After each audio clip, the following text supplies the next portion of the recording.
What's going on, everybody? C4 here. Welcome back to more C4, your home for all things Philadelphia Eagles football. And in today's video, we're going to be taking a look, as of Friday, March 14th, the best remaining free agents for the Philadelphia Eagles that they could realistically be in on. We can base this off of the vibes and the strategy and the game plan of the free agents that we've already brought in, which I think are very similar. All these guys that we brought in, A.J. Dillon, Josh Uche, Harrison Bryant, Adoree Jackson. Maybe Jackson's a little bit more of like, we're bringing that guy in for a veteran. But I think Bryant, Uche, and Dillon in particular all have similarities that give me at least like maybe the vision of the players that are going to be under consideration for Howie Roseman to bring in. The biggest thing is they cannot count against our comp pick formula. I don't think there's going to be a single player we sign that is going to count against that. I think the only player that we'd spend big money on would be Mekhi Becton, who wouldn't count against the formula outside of the fact that we just wouldn't let him walk and gain another pick, which I think I saw this argument posted online. It makes a lot of sense.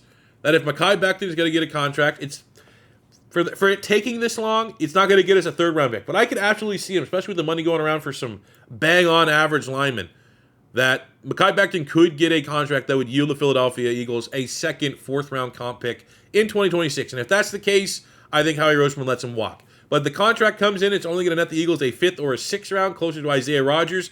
I think we match it. I don't think the Philadelphia Eagles made that trade with the Texans to pencil in Kenyon Green as like, this is our Mekhi Becton. Stellan's going to fix him, and he's going to be a first-round caliber player at right guard. I think Kenyon Green is being viewed as a 24-year-old lineman with 2 years left on his rookie deal, including his fifth-year option, that it's just another draft pick. I think if Mekhi Becton can come back at the right money, Howie Roseman's going to get that one done. So we kind of got to wait around that a little bit, but there's still more than enough information to go for today's video. Look at the remaining free agents and break down which ones make sense for the Philadelphia Eagles, not only from a positional standpoint, but from how Howie Roseman has clearly stated he wants to handle free agents this year. So I'm not going to go down by every single position because quarterback, I think running back, especially after the A.J. Dillon signing, a little bit of a bummer because I was getting ready to make this video. If we did make that signing, I would be banging the table. Let's get Nick Chubb. 29 years old, coming off an injury. There's a risk there. Give him a one-year deal. Let him run behind our offensive line. And imagine if we can get a little sparkle of that old Nick Chubb to come in and salvage Saquon Barkley. It's my space because I'm a Madden content creator on the other channel. I'm absolutely terrified. You know Saquon and that reverse hurdle is going to be the cover of the new Madden. You know it's going to be the cover of the new Madden. I'm not a very superstitious person. I pretty much like to live my life in reality.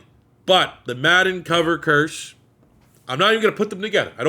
I said it, but I didn't say it.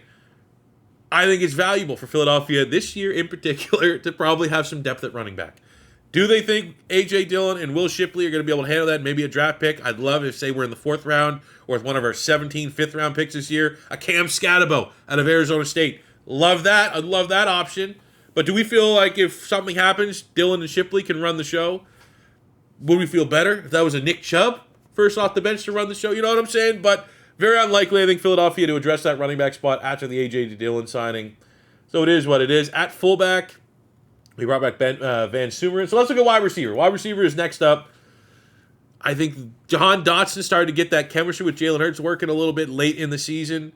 I think it was great for Jahan Dotson to have that Week 18 bye-week game where he was out there and had, 100 yards, something like that, like 7-8 catches. That was good for his confidence. The catch in the Super Bowl was awesome. So I think we feel pretty comfortable with Jahan Dotson being that wide receiver 3 behind A.J. Brown and Smitty. I think you have Johnny Wilson's probably going to be that 4. And then at 5 and 6, you're going to have Anais Smith battle it out. I think we got to look for another name. And I think the first guy that I would look at is Britton Covey. I imagine every day that the offices in this offseason, that Vic Fangio and Howie Roseman are in the same building. You're hearing this. And it's Vic going to Howie saying, can we get Cooper DeJean off punts, please? He is one of the most important players on this defense. I cannot have him late fair catching and getting blown up and getting an injury or a head injury and missing time. I think Britton Covey, now the injury is weird. Very weird cloud around his health last year. Because it didn't feel like it was a significant injury, and then he was just constantly out each and every week. I would still bring him back. He's still 28 years old. A very reasonable contract. Was a really good return man when he was healthy. I think he can bounce back to that form. He's in the room. I think, slot wide receiver gives us some depth at that position as well. I like Britton Covey more than I like Anais Smith. I like him more as a receiver and as a return man. So looking for that final wide receiver, if we are going to be looking for this on the open market and not in the draft, I think Britton Covey makes a lot of sense, but based off of the vibes of guys we brought in, other names, I think Terrence Marshall bounced around the league a little bit. Panthers, Raiders, I think he went somewhere else as well, but he was a highly regarded player out of LSU. That fits the vibes. I think McCole Hardman could kind of be another name, give us some special teams ability. I think you have to give special teams ability for a wide receiver, so you got to keep that under consideration. Rondale Moore, I mean, he just hasn't stayed healthy, but he would be kind of more on the high end. Could bring back Zach Pascal.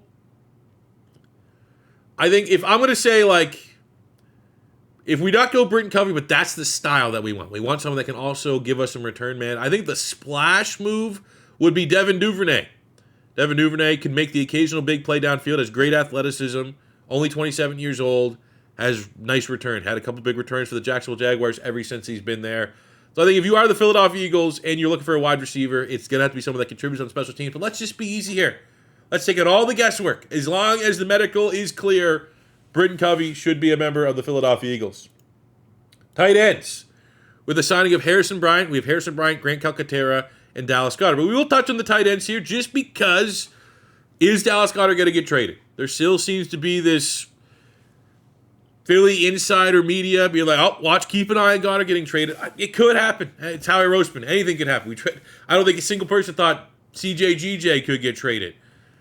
I still don't see any way. If Goedert stays healthy, which is which is why he could potentially leave, and you go, okay, they just didn't want to trust him to stay healthy, and it's a strong draft class for tight ends. But if he stays healthy, he's going to justify his contract. He's better than his contract value is when he's on the field. And why can't, with such a strong tight end class in the draft, we just treat it like the Zach Ertz situation, where Zach Ertz was literally breaking records for the Eagles, and we still drafted a tight end in the second round to have that succession plan in place. Why can't we do it with Goedert? We clearly almost right on the wall. You got one more year with us. You're going to be gone this offseason. Let's run it back. As long as it's not a situation from him where he's holding out because he wants that guaranteed money. I don't think he would do that. And then we just draft the tight end. If Colson Loveland is still there at 32. If we get into the second and third round, we have Harold Fanta from Bowling Green, who put up ridiculous wide receiver 1 numbers in college last year. Oh, who's Phillies getting on the coaching staff from college? Oh, we just hired the Bowling Green head coach is now on our staff. So you have that pipeline. Gunnar Helm from Texas. Jake Ferguson from Oregon. Mason Taylor from LSU. There's some really nice tight ends that I think I'd rather pair that with Goedert, Calcaterra, and Harrison Bryant than just outright get rid of Mr. Dallas Goedert. But if we're looking at the tight ends that could maybe fit that vibes, I think I'd look at Irv Smith here. Irv Smith was big-time tight end coming out of Alabama. Has had some stops along the way and could be an interesting name. He at least kind of ticks the box of players that Philadelphia has been targeting this season. Offensive line. This is going to be the position that's going to be too hard to assume or project until the Mekhi Becton big-ticket tree falls. Because until it happens, I want to be on the assumption that Howie Roseman is calling every day, trying to make a deal that can work. If we lose him, and we're going to be out here looking for, based off of our trends, highly regarded college players that just have bounced around, haven't found their footing in the NFL. Well, you're looking at linemen. We start Foster Sarell was a 5-star recruit. That'd be a guy that obviously maybe not as much established play, but that would be a guy that could become a Jeff Stoutland player. Fred Johnson, just from returning to the Eagles standpoint, absolutely. I think you could do a lot worse than having a Fred Johnson as your swing tackle. I think we can also look at Dalen Redunz, second-round pick out of North Dakota State. Up and down, inconsistent play from the Titans. He could be an absolute gem for Stoutland to bring back. I think Tevin Jenkins is close to signing a contract elsewhere, so I won't comment on that. But obviously, we got Mekhi Becton up here. Could bring back Nate Herbig. He was solid depth. Ended up getting a starting contract for the Pittsburgh Steelers. He kind of got phased out. We'd welcome that back. But I think for the linemen, if we lose out on Mekhi Becton, Jedrick Wills would be one of the top names I think I would like to target. Former first-round pick. Had some good play with the Cleveland Browns. But then injuries. Is his best position tackle. He's a little bit shorter arms. Is he going to be guard? No one really knows. I think he would be, out of everybody on this list, the number one player I'd love to see enter Stoutland. And I said the exact same thing last year about Mekhi Becton. Mekhi Becton didn't get re-signed by the Jets. Look at all these players. Who would be the gem? And if you, even for me right now this year, you threw Kenyon Green as available, I think I would still put Jedrick Wills because of that versatility. I want to see him be a member of Stoutland. Absolutely. Now, I think Jedrick Wills' contract might mess with the comp picks. I'd be surprised if he wouldn't cancel out probably the Isaiah Rodgers contract. So I don't know if that's going to be affordable for how Howie Roseman wants to handle free agency, but from a player profile standpoint, Jedrick Wills from the Browns makes a lot of sense for the Philadelphia Eagles. So we're going to slide now to the defensive side of the ball. With Uche, are we really going to want to dip our toes back into defensive end, or are the Philadelphia Eagles good?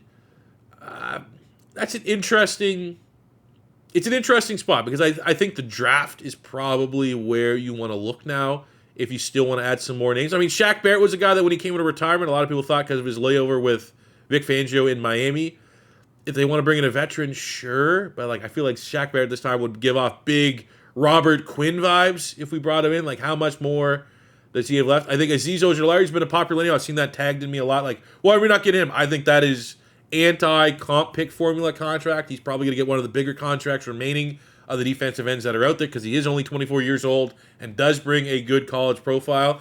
But I'll say right now, if there's him and his agent are the market kind of sucks, we're looking for a 1 year to maybe repair his relationship and his reputation, and let's see if we can put him in a better light. I think Azeez Ojulari is absolutely in the same ballpark of a Josh Uche, and if those are the kind of players that Howie Roseman wants to hoard at the right price, Azeez Ojulari makes a lot of sense. If Calais Campbell wants to ring, he still grades. He was the number 6 D end, according to PFF last year. He's still an outstanding run defender.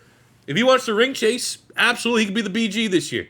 I think that would be something that I would consider, but even though it might go against the comp pick formula a little bit, and I think that's going to be the case for pretty much all these pass rushers. Don't think there's a whole lot out there that wouldn't negate some of the players that we're trying to sign. I think when you look at the base DNs that are available, it's still pretty much the same pool of players there. And I'd say Azeez Ojulari would be the most interesting, but I also think he'd be the most expensive. So I don't necessarily know if that's going to be in play for Philadelphia. If you want to look at interior players, maybe more of a Milton Williams replacement. I mean, Marlon Davidson was a second-round pick from the Atlanta Falcons. So, from a vibes, Jay Tufele was highly regarded when he was coming out of USC. Could play that interior pass rush role. I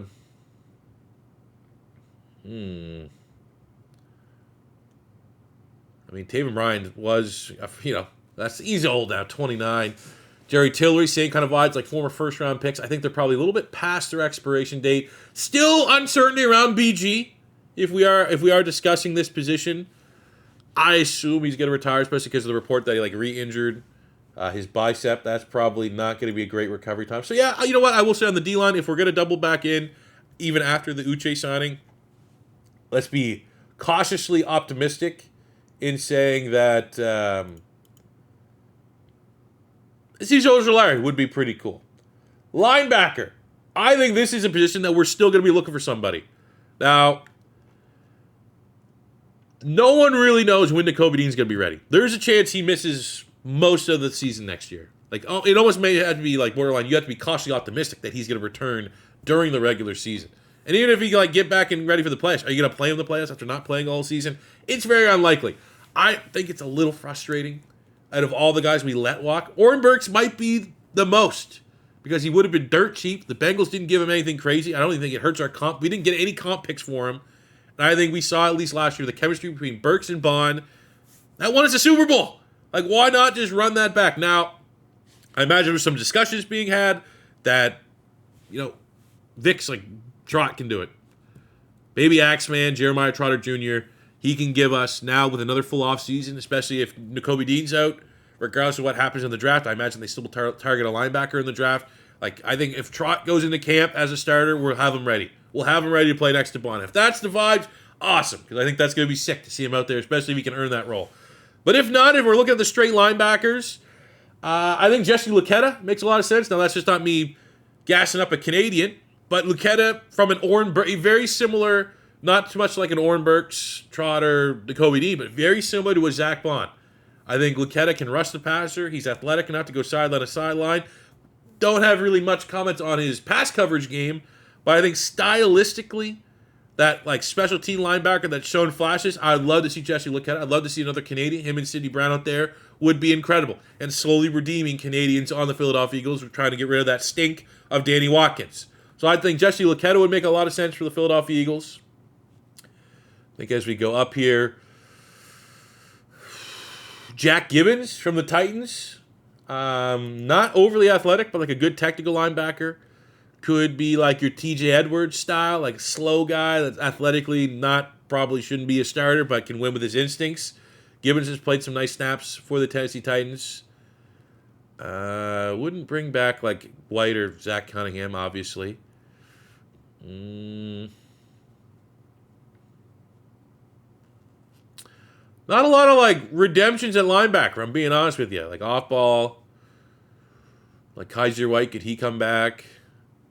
Isaiah Simmons would be an interesting one. He fits and ticks the boxes of what we're looking for. Former first round pick, great athletic profile, great college pedigree, has just never found a position of fit in the NFL. And if that's Zach BAUN last year. Zach BAUN wasn't a first round pick by any means, but Zach BAUN was a talented linebacker. Just no one ever really in New Orleans could figure out what his best position is. Is he a pass rusher? Is he a linebacker? Is he just purely depth special teamer? I think Isaiah Simmons can make sense. There's some nice linebackers. So if I'm ranking the linebackers off ball, I would put number 1, Jesse Luketa. Number 2, Isaiah Simmons. And number 3, I would look maybe at Jack Gibbons here from the Tennessee Titans. Those would probably be my 3 names there that I think would make sense for our beloved Philadelphia Eagles. Looking at corner, after the Adoree Jackson signing, not too sure that we're going to dip our toes back in there. I think we got to like, and especially if you look at all these names, compare that to Keely Ringo and Eli Ricks and their upside. Now, Keith Taylor's an absolute legend, and I will just say that for the memes alone, I would get that jersey. I still am like, I need a Kelsey jersey. I need a Saquon jersey. I need a Jalen Carter. Like, I'm very backlogged on jerseys. Now, does it affect that it's like $350 right now to get a jersey Canadian? That certainly plays a part. I would get a Keith Taylor jersey ordered expressed if he ever signed for the Phil. Even if he's only on the special teams, I would make that happen. But look at the other picks here that fit that vibe potentially if we want to look for more corners. Caleb Farley was a former first-round pick. Great athleticism. Bryce Hall is the name of a guy that was considered a first-round pick, fell due to the injury. Trayvon Mullen, Darnay Holmes. They were highly regarded coming out of college. I think you can look at Rocky Sin. Definitely, I'm pretty sure he laid over with Nick Sirianni in Indianapolis. He was a high-round pick. A lot of people are talking about Asante Samuel Jr., obviously the ties. Legacy player for the Philadelphia Eagles. He is terrible at tackling. I think Vic Fangio would lose his freaking mind with Asante Samuel on this defense. But I ain't going to talk about it. If we bring him in, I'm there for the vibes. That it might be able to, again, reclamation, you got to trust Vic. That's the whole vibes of this free agency period. You don't want to beat a dead horse and say it for every single player, but Philly is clearly targeting guys that had talent and it didn't work out. We're going to see if they can bounce back. It seems like Howie Roseman is casting his net of, regardless of position, who's going to be our Zach BAUN this year, and trust that one of these guys on these low contracts is going to pay out. So if you're looking at that from a position standpoint, Asante Samuel could do that. I wouldn't hate bringing back Avonte Maddox. He knows the defense, had that nice big play in the Super Bowl. As long as he's not starting, he's versatile. He can play safety, he can play corner, he can play slot. I think there's some value in that versatility. C.J. Henderson's another player that kind of fits the vibes of a former high-round pick. And I would just state at the end here for corners, I'd absolutely be on board with a Rasul Douglas. Now, Rasul Douglas will be very expensive, but I also think Rasul Douglas is a perfect fit for Vic Fangio's defense. Loves to tackle, good tackler, plays zone, good strong zone player. I think if you're just looking overall and not trying to fit the vibes of how we're handling free agency, I think Rasul Douglas is a perfect fit for Vic's defense. And if we end up reuniting, fan of my channel, Rasul Douglas, that'd be pretty damn cool. I'd also got to mention Okudah on that list of reclamation. He was a former first-round pick as well. But I'm not going to dwell too much on corners. I don't think that's going to be something we overly consider. Safety is one, though. I think safety, linebacker, those are probably the big two that I still think a name is out there that is going to be a member of the Philadelphia Eagles. And you look at these safeties here. Mike Edwards is not too bad from a veteran standpoint. Ugh. Bring Jordan Poyer in so we can have Rachel Bush around the building. That'd be cool. Diggs is there for like pure veterans. Julian Blackmon maybe. Was there overlay there with Sirianni in Indy? I don't know. He's only 26. Well, he was a second or third round pick. He's had some good play, inconsistent play, but some decent play for the Colts. I still think, though, the big name would be Justin Simmons. Justin Simmons pretty much said on a podcast he'd love to go to Philadelphia, play with Vic again, played his best football under Vic Fangio. If you had to look from a on-field standpoint about why maybe Chauncey Gardner-Johnson wasn't valued as much, as he kind of played out of rhythm. Vic Fangio's system is know your role, play your role. Vic, and you saw a bunch of times, a lot of times when he was stealing picks away from other players, Chauncey Gardner-Johnson kind of did his own thing out there. If that is a reason you get someone like Justin Simmons, who, yes, he's a veteran at this point, 31 years old, but knows that system, can play within that Vic Fangio system, might be what they're looking for at that safety spot. So, to round it up, if I'm looking at all the positions, I would say if I had to make, let's just throw a top 5. Number 1, if we're looking for a safety, Justin Simmons. Would he, this might be one of those ones where you want to wait past, there's that deadline where it won't count against the comp picks. I feel like that's maybe something that would happen with Justin Simmons. I think if we are looking at linebacker, I threw out a couple good names there. I like to see Jesse Luketa, Gibbons. Those would be very interesting names for the Philadelphia Eagles. I think that if we are looking on the offensive line, the big get for me would be getting Jedrick Wills from the Cleveland Browns. And I think if we're looking at wide receiver, we need to get a wide receiver that can return kicks. Let's just bring back Brayton Covey. But I'd love to hear what you guys think. Out of all the available free agents, which one do you think you would want to see the Philadelphia Eagles bring back the most out of everybody? Is it still, let's just wait and see what happens with Mekhi Becton? Is it time to move on? I mean, that's the whole end of this video is what the hell is going to go on with Mekhi Becton. And then once that final thing drops, maybe you have even more clarity about how Philadelphia is going to handle the rest of this offseason as it relates to the free agents. But there's still plenty of players available that fit the type of signings we've made already. It'd be pretty cool in hindsight if, say, in 2 months' time, some of these guys we talked about and highlighted are members of the Philadelphia Eagles. But that'll do it for me today, guys. Thank you very much for watching. We'll be back before too long with a first couple wave of free agency mock draft for the Philadelphia Eagles. So make sure you stay tuned for that. If it's your first time stopping by, don't be afraid to hit that subscribe button. And until next time, it's your boy C4 saying peace out, love ya. You have a good one.